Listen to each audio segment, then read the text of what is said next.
Hey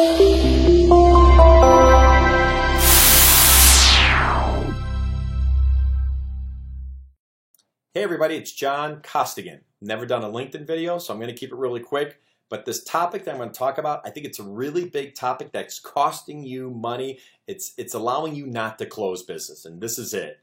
You are losing control of the sale.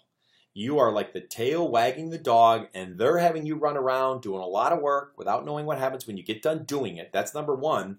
But number two, you're losing control of a lot of the little tiny steps that are in those processes.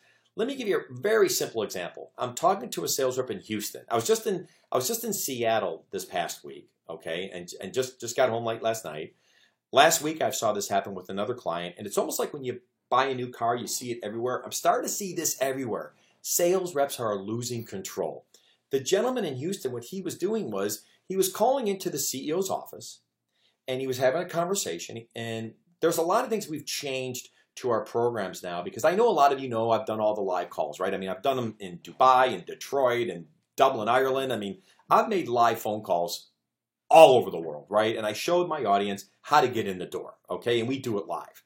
But what I will tell you is we've had to change this, because what I did 10 years ago what I did 3 years ago does not work today. It doesn't. So I know we've had to change up some things. One of the things you need to change up is we'd like to send an email off to your president and CEO. And we work on that email, everything from the agenda, the objective, the clear next steps, meeting times, all of it. It's so buttoned up. But it really puts you in a class of, hey, this isn't hi, I'm lost. This is no, we'd like to meet with you guys, okay? So when you do that, it puts more meat on the bone. But example, this gentleman in Houston, he was making the phone call. Let's pretend the president is Michelle Smith and the assistant is Mary. Hi, Mary. We'd like to see if we could set up some time to maybe schedule something with Michelle. Would you mind if I know it's probably a little early to just say grab her calendar. You probably want some information from us. So can I send something off to you? Sure. Everybody says yes to that. I mean, it's really rare they don't say. They're like, sure, send away, right? Confirm your email, send it off. But then he was hanging up. I'm like, well, that's where you're losing control, because now you call back 2 days later and go, hey, Mary, how we doing? Hey, Michelle reviewed it. There's no fit. And then you're done. And by the way, I'm a big believer that if you do that, you're now done. And if you now go to the HR department or to operations or somewhere else, you have an uphill battle, especially when you know that you just had the CEO's office going, no fit. We don't want to see you. So I've always said the reason why you're losing control is you're taking steps that are enabling you to lose control. And there's also steps you're not taking. Here's one step he wasn't taking. When you're on the phone with Mary and you send the email off, you go, hey, Mary, one last thing. I know with what our organization does, we focus on, and for example, I was representing a consulting firm. So I said, hey, we work with people. It's not about getting you more people, it's about getting more out of the people you have.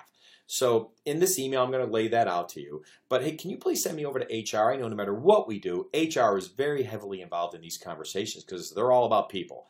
As well as operations, we look a lot at project management and your processes internally. So I want to make sure I actually reached out to them as well. Could you please forward me over there or give me their names and I'll follow up? Thanks. That's taking control. The part where you don't take control is where you go, hey, here's what not control is. Hey, Mary, so would you happen to know anybody else who might have some challenges or issues with project management or something like that?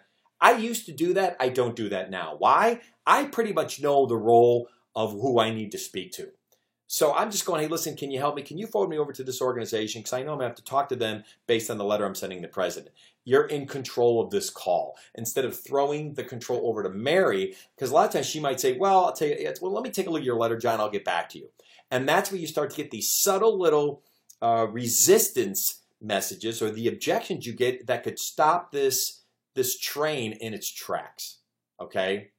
You know, I could tell you the one thing that really frustrates, I'm sure all of us, is when you run around doing a ton of work without knowing what happens when you get done doing it. Don't do that. That's losing control. Remember, they control, the customer has the problem. You are the process. You know, can you imagine sitting in front of a doctor? I mean, I ruptured an Achilles. I just got the cast off, right? And I'm only using this as an example because I just said this in Seattle this week. I said, can you imagine when I look at the doctor and he goes, yeah, you ruptured your Achilles. And the doctor goes, so John, what do you want to do? I'm like, what do you mean what do I want to do? You're the doctor. You tell me. Well, how does this work? Okay? Be the doctor. Do not forget to be the doctor. You're the doctor. Sure, the customer can decide if they want to have surgery or not, but you're the doctor. You control this process.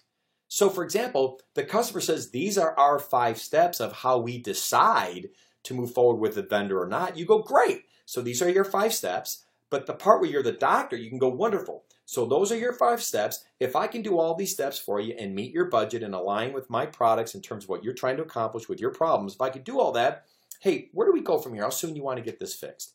If they go, well, hey, I'm not really sure yet. Let me just see your proposal first. That is a huge red flag of, uh-oh, we're going to start running around doing a lot of work for free. So, hey, I know we're over 5 minutes on this, but I wanted to get this in front of you very quickly. And what I want to say is, listen, don't lose control of the process. You're the doctor. They're not. And if you can try to remember that, I tell you one thing, you're going to start focusing on real deals, and you're not going to start filling out forecasts that truly almost look like the game show host here, the game show here in the United States called Jeopardy, where one of the categories is, I'll take creative writing for 1,000, Alex. That's no fun when your forecast, when you know in your heart and soul that forecast isn't a real forecast. Okay, so hey, good selling. It's my first video. I know it's probably way too darn long, but I hope you enjoyed it. Bye-bye. Hey everybody, John Costigan here. The toughest part to any sale is getting in the door, right? Tell you what, click on the URL below this video or go to costigantraining.com/free week. Take the first step of solving this huge problem of getting in the door. It's 5 days, 5 clips, less than 5 minutes. Click on the link. We'll see you in a few seconds.